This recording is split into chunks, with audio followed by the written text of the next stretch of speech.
He resolved to earn Chairman Jung's trust fully before he took action. A senior figure across the table advised the newcomer to play along and decline the offer. The observers in the room tightened their silence around that slow, dangerous plan. After the corridor confrontation, the meeting moved into the aquarium-walled room where the protagonist faced the ultimatum. He answered that he would accept the offer, though his voice remained steady and guarded. Privately, he vowed to destroy the man who had deeply wronged him. He resolved to earn Chairman Jung's trust before making any move. He left the corporate tower and set a 1-week deadline to prove his worth. A voice called out, "Hey newbie," and the sudden address pulled him back to the present. After leaving the tower, he walked to the waiting red sports car. A suited man opened the door and ordered him to get in. He climbed inside, fastened his seatbelt, and said he would take the train. The driver nodded and started the engine as the city lights slid by. A distant voice cut through the hum and loudly called him, "Newbie." He turned and met a woman's steady gaze from the adjacent seat. She leveled an abrupt question and accused him of hiding something now. He left the tower and walked to a red sports car waiting curbside. A suited man opened the rear door and ordered him inside. He sat and buckled his belt but said he would take the train. The engine started and the city lights passed. A voice from the back called him, "Newbie." He turned to the woman beside him. She held a steady stare and demanded to know what he was hiding. Then she drew a pistol and aimed it at him. She said the company had already run his background check and waited. He entered the waiting car and closed the door behind him. A suited man sat opposite him while city lights streaked past the window. A voice from the rear called him, "Newbie." He turned and found the woman beside the suited man watching him. She produced a pistol and kept her arm steady. She accused him of hiding something and said the company had already run his background check. He stammered a denial and asked what she meant. The woman held him with a steady stare and waited for an answer as the cabin went quiet. He sat across from the suited man inside the car while the woman watched him. She leaned forward and drew a pistol, accusing the newcomer of being a rival company's spy. She said she had checked his background and found past involvement in cons, then confronted him with the records. He stammered that he did not know what she meant. She observed he had taken the bait and demanded why he hid those records. The suited man stayed still as the cabin went quiet and he remained silent. He sat across from the suited man while the woman leaned forward and produced a pistol. She accused him of being a rival and of past cons. He denied hiding anything and said he had no reason to conceal records. She insisted he had taken the bait and demanded why he hid those records. He replied that he had checked backgrounds before joining and that he had prepared for revenge. Flashback panels then showed him alone, studying diagrams and monitors. He had reviewed every force on the PowerCoin board before entering the company. He reviewed a diagram showing a multi-level pyramid built from group chat rooms. The page named coin developers, banks, and other institutions as the camp's core forces. His close-up revealed focused eyes as the list continued with etc. quietly. He watched panels showing gangsters and violent groups drawn to new coin profits. Text noted that these forces slowly entered the coin world and consolidated power. Finally, the page mapped the largest hubs, naming Seoul's One and Busan's Haeryonghi. He absorbed the structure, the players, and the regional stakes before returning to the room. He read the page that named Red Door as a group tied to Chinese connections. A row of shadowed figures stood before a backdrop of the exchange district. The notes explained how manipulations of the coin market produced large illicit gains. They funneled profits through a backdoor and then reinvested them in businesses. A schematic showed one and other firms receiving these investments and expanding influence. In an instant, the three major gangs secured footholds across the legal economy. The page concluded that the era of gangsters built on coin funds had begun. He read a page naming Red Door as tied to Chinese connections and a schematic of shadowed figures before the exchange district. The notes described coin market manipulations that funneled profits through a backdoor into firms like One, letting three gangs secure legal footholds. He then dug into that era to tamper with his past power, sitting at his desk and tracing the funnels. A woman in white trained a pistol on him and asked if the influence was gone. He confirmed the force he had been involved in had already disappeared, and his goal remained unfinished. Protagonist had read a page naming Red Door and showing a schematic of shadowed figures near the exchange district. The notes outlined coin market manipulations that funneled profits through backdoors into firms like One, allowing 3 gangs to secure legal footholds. He dug into that era at his desk and traced the money funnels to tamper with his past power. An armed woman then trained a pistol on him and asked whether his influence was gone. He confirmed the force had disappeared, but said his goal remained unfinished. They intended to attack the woman because of X, the legendary coin genius, the largest whale in the coin world and a veiled individual. Protagonist examined a ranking that showed a wallet turning a small stake into billions and noted the whale was listed abroad yet Korean. He acknowledged that no one knew the whale's true identity. He then blamed X for dispersing their force and for forcing him to pay his father's hospital fees. He claimed his family went bankrupt because of X, but then conceded the dramatic claim read like a lie.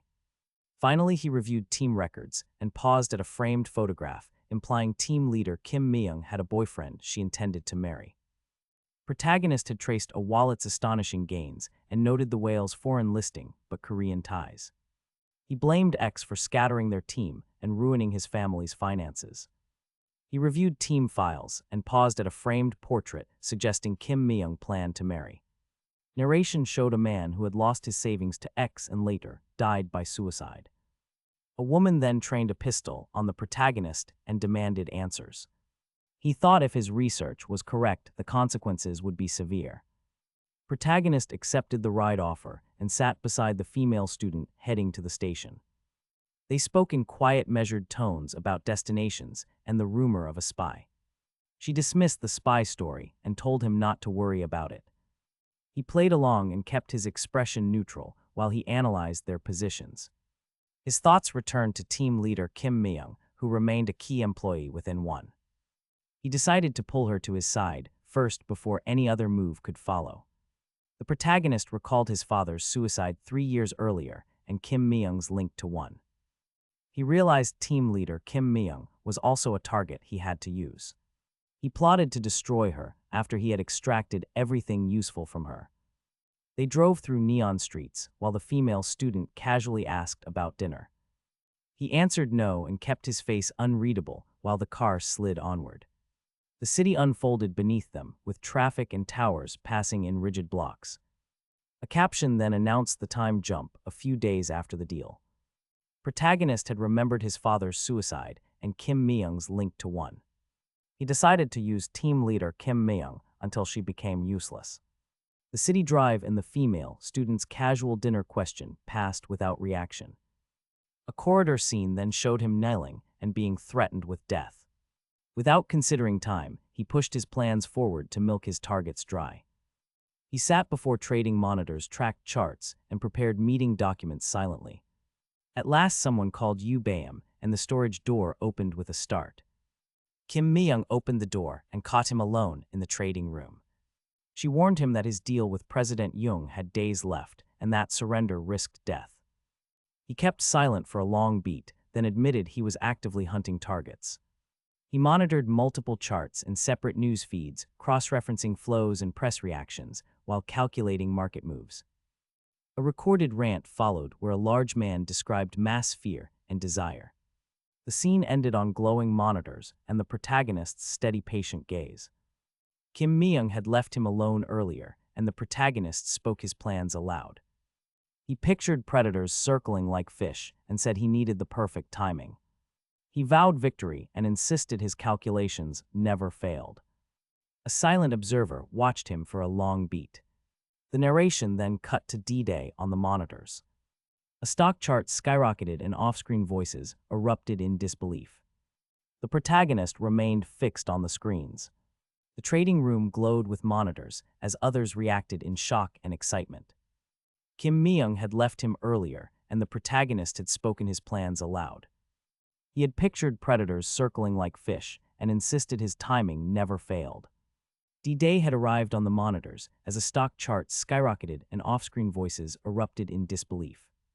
The trading room had glowed with screens, while onlookers exchanged shocked, excited remarks.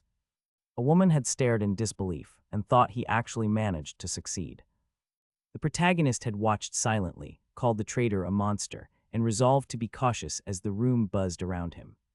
The protagonist stood alone in a quiet corridor and stared at the glowing stock chart.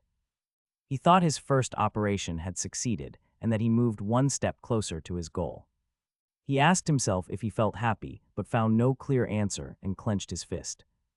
Images of people losing money flashed in his mind, including a fainting man and an anguished investor.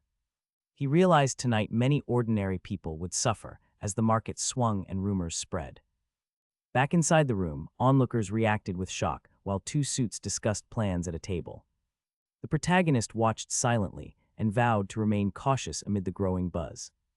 The protagonist had stood alone in the corridor, watching the glowing stock chart. He believed his first operation had succeeded and felt he had moved closer to his goal. Images of investors losing money flashed through his mind and unsettled him. Inside the room, other people reacted with shock while two suits spoke quietly. Then someone entered carrying a cake, and the crowd began laughing and cheering. The protagonist watched their amusement and felt anger and humiliation wash over him. He asked himself whether ruining lives provoked such joy and remembered his own suffering. The memory tightened his chest and left him mute and exhausted. Alone, he thought it all felt like fucking shit. The protagonist had lingered in the corridor, watching colleagues crowd the table and stare at the screen. Laughter and a cake disguised unease as a low voice swore and others exchanged shocked looks. A door slammed and the room snapped quiet. Yu Bam stepped into the doorway, composed yet tight. A woman in a suit crossed her arms, praised the operation's success, noted his cold expression, and invited him for a drink. The protagonist stayed silent, chest heavy, shame and anger following him as the group returned to celebration. The protagonist stepped forward and apologized, saying he had to leave for a parents' meeting. He explained the meeting was for his little sister, not a hidden child. Another person asked for clarification, and the protagonist denied any secret family. Yu Bam sat at the desk and listened without comment, fingers resting on the table. The office grew quiet while colleagues returned to their celebration, watching him go. The final panel cut to the high school entrance, the building framed by a gate. The protagonist excused himself from the celebration and attended a parents' meeting for his younger sister. Yu Bam had remained behind in the office and had listened without comment. In the schoolroom, the teacher described Sungha's difficulties and said the girl's hearing was poor. She explained that in recent days, Sungha had become a target of classmates and had endured pushes and taunts. A shadowed panel showed silhouettes pressing in on the child while she said nothing. The protagonist's hand tightened on his knee as concern and guilt surfaced. The teacher urged him to intervene and support Sungha at home. The protagonist excused himself from the celebration and attended his younger sister's parents' meeting. Yu Bam stayed behind and listened without comment. The teacher described Sungha's hearing and recent bullying and urged support at home. Later, the protagonist stepped outside where a suited man asked for names. Nearby, a phone holder checked a coin chart which suddenly plunged. A cluster of onlookers mocked a friend who lost money. A sudden sneeze from a nearby girl drew startled attention and broke the taunt. The protagonist felt guilt and tension as events converged. The protagonist excused himself from the celebration and attended a parents' meeting. Yu Bam stayed behind and remained silent. The teacher explained Sungha's hearing difficulty and reported recent bullying. She urged support at home. Afterward, the protagonist stepped outside where a suited man demanded names. A phone holder's coin chart suddenly plunged and drew onlookers' mockery. A sneeze interrupted the taunt. Guilt tightened in the protagonist as tensions converged. Nearby, Sungha confronted a classmate who had laughed at her. She said she had left her hearing aids behind and could not hear. The cleaning bully struck her. She collapsed to the ground. She stammered an apology and vowed to listen properly from now on. The protagonist left the celebration and attended a parents' meeting. Yu Bam remained behind and said nothing. The teacher described Sungha's hearing difficulty and recent bullying and urged home support. After the meeting, the protagonist stepped outside where a suited man demanded names and a coin chart plunged, drawing ridicule. Guilt sat heavy on the protagonist. Sungha confronted a laughing classmate and revealed she had left her hearing aids. The cleaning bully struck her and she fell. He mocked her hearing and offered a cruel joke about noise cancellation while classmates laughed. She faltered and called out, "Opa." The protagonist left the celebration and attended a parents' meeting while Yu Baeum stayed silent. The teacher outlined Sungha's hearing difficulty and recent bullying and urged family support. After the meeting, the protagonist stepped outside into the hall. A suited man demanded names and a coin chart plunged, prompting ridicule. Guilt lingered with the protagonist as Sungha faced a laughing classmate and admitted she had removed her hearing aids. The cleaning bully struck her and mocked her while classmates laughed. Later, a broad shadow entered the corridor. The onlookers froze as he walked toward them. A close shot revealed his hard face and clenched fist. The classmates sat and mocked the girl, joking about turning her into a noise-canceling state and asking if she used an AirPod. The girl flinched and answered weakly as others laughed and snapped screenshots. The protagonist watched from the side with guilt. A masked man briefly spoke, then a larger shadow moved into the corridor. The onlookers froze and lowered their phones as the broad figure approached. Tension filled the hall as the approaching figure's hard face and clenched fist came into view. The classmates had mocked the girl, and the protagonist had watched with guilt. A masked student had spoken briefly, then a larger shadow moved into the corridor. The broad figure strode forward, and the crowd fell silent. Students asked Yu Sungha if the man was her brother and laughed about his looks. A slender masked student mocked him again and pointed. Without warning, the broad man struck a nearby student hard and hurled him to the floor. The victim screamed and the onlookers recoiled. The scene closed on two stern men framed against a red backdrop. In the cafeteria, two students readied themselves and called out Byungjin's name. One shouted for backup while the other lunged at the newcomer with force. A dark-suited man moved through the chaos and struck both attackers cleanly. They crashed to the floor groaning while the large bully stared stunned. The gathered students went quiet and watched the aftermath with wary eyes. This followed the earlier corridor confrontation that had already silenced the students that day. The large bully staggered to his feet, but his confidence had been broken. The dark-suited man had struck and sent an attacker flying through the air. 3 people collapsed to the floor while the large bully staggered and groaned. He crouched and cursed, blaming the crystal coin for his ruined chances. He swore he would kill the other man and grounded his threat in raw anger. Then he clenched a small blade and tightened his grip until his knuckles whitened. A female classmate arrived and called to Seong-ah with visible worry. She asked why he was there and whether he was all right. The masked man stepped forward without hesitation and shouted a violent single command. He screamed "Die" and immediately launched into a furious and relentless barrage of strikes. Each blow struck the young man's torso and shoulder with harsh, repeated force. The attacker ranted about the crystal coin and spat vile insults at his victim. He wielded a small blade while pummeling relentlessly and barking the same mantra. The protagonist reeled under the assault and registered the attack with a frozen stare. The sequence ended on a tight close-up of the protagonist's wide, searching eye. After the earlier assault left the protagonist stunned, the attacker straightened and exposed a tear in his shirt. A dark tattoo or pattern showed along his back and drew shocked gasps. A woman covered her mouth and recoiled at the sight. Voices shifted to the street, where one man called the masked figure out. He asked if the other had bet on crystal coins. The accused hesitated, then admitted it in a dismissive tone, muttering about a small coin. The crowd tightened and the moment held its breath. The earlier assault had exposed a torn shirt and a dark tattoo drawing shocked gasps. Outside voices had turned to accusations about crystal coin bets and a brief admission. In the corridor, the protagonist felt anger rise, but it was not aimed at them. He understood the rage grew from years of wrongs and from burdened self-blame. That redirected anger had even reached Seong-ah and then recoiled inward toward himself.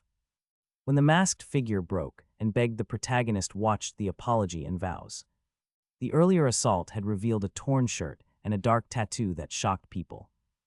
Voices outside accused others of crystal coin bets and forced a brief admission. In the corridor, the protagonist felt anger rise and then recoil inward. That anger had touched Seong-ah and then shifted back toward the protagonist.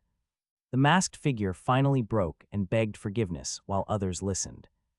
A sharp cry echoed and several perpetrators dropped to their knees, apologizing and vowing to stop. Seong-ah was guided away by a man, whispering assent. The masked figure was singled out and addressed as Crystal Coin, answering in a small, trembling voice. A dark-haired man stepped forward and ordered all accounts related to the coins deleted. He threatened their lives and forced a trembling admission from nearby onlookers. The panel cut to a tall corporate tower under harsh city sunlight. In a wood-paneled office, a solemn man asked about assigning Yu Bayam to Operation Team 2.